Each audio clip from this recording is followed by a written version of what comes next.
नमस्कार, मैं डॉक्टर निशित सावल, consultant neurologist Fortis Mohali.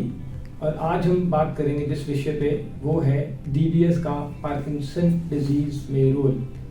DBS यानी कि डीप ब्रेन स्टिमुलेशन एक पद्धति है जो पार्किंसन के रोगों के लिए काफ़ी फायदेमंद सिद्ध हुई है।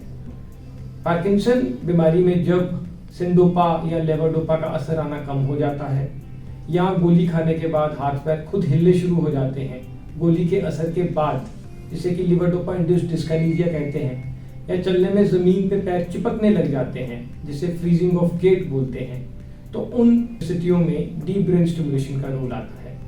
डीप ब्रेन स्टिमुलेशन के माध्यम से जो चीज़ें, जो सिम्टम्स, बीमारी के जो लक्षण दवाई को नहीं रिस्पॉन्ड कर रहे होते या वक्त के साथ कम रिस्पॉन्ड करना शुरू कर देते हैं, उनका मैनेजमेंट किया जा सकता है।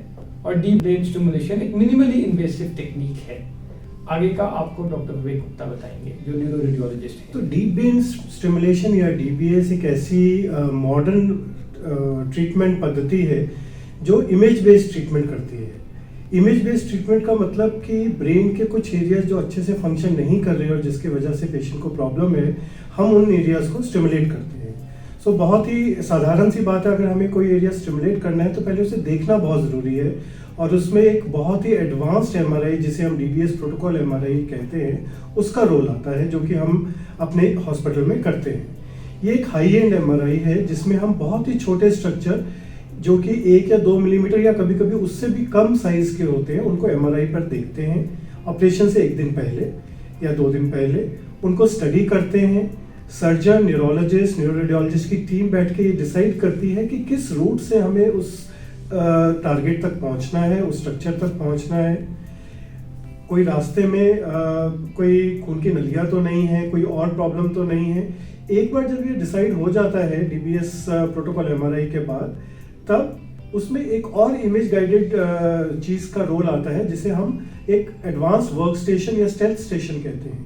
तो जिस दिन भी डीबीएस होना होता है उस दिन मॉर्निंग में सुबह एक सीटी स्कैन किया जाता है मरीज का, और उस एडवांस वर्क स्टेशन में एमआरआई जो हमने पहले किया है और जो नया सीटी किया, उन दोनों को फ्यूज करते हैं और एक फाइनल टारगेट बनाते हैं जिसमें न्यूरो सर्जन जाकर उस एरिया को स्टिमुलेट कर सके। न्यूरो सर्जन क्या करते हैं, उसके लिए हमारे साथ हमारे कलीग हैं डॉक्टर अनुपम जिंदल, सो वो आपको विस्तार से बताएंगे। तो जैसा डॉक्टर विवेक ने बताया कि जब हम एमआरआई और सीटी स्कैन की इमेजेस फ्यूज करके हम एक फाइनल ट्रेजेक्ट्री या पाथ डिसाइड करते हैं जिसके थ्रू लीड दिमाग में जाएगी, तो इस ऑपरेशन के बेसिकली 2 हिस्से हैं। एक हिस्सा वो जिसमें हम लीड या इलेक्ट्रोड दिमाग में डाल रहे हैं, और दूसरा हिस्सा वो जिसमें हम बैटरी प्लेस कर रहे हैं। तो जो पहला हिस्सा है ऑपरेशन का, वो लोकल एनेस्थीसिया या पेशेंट को बिना बेहोश किए किया जाता है।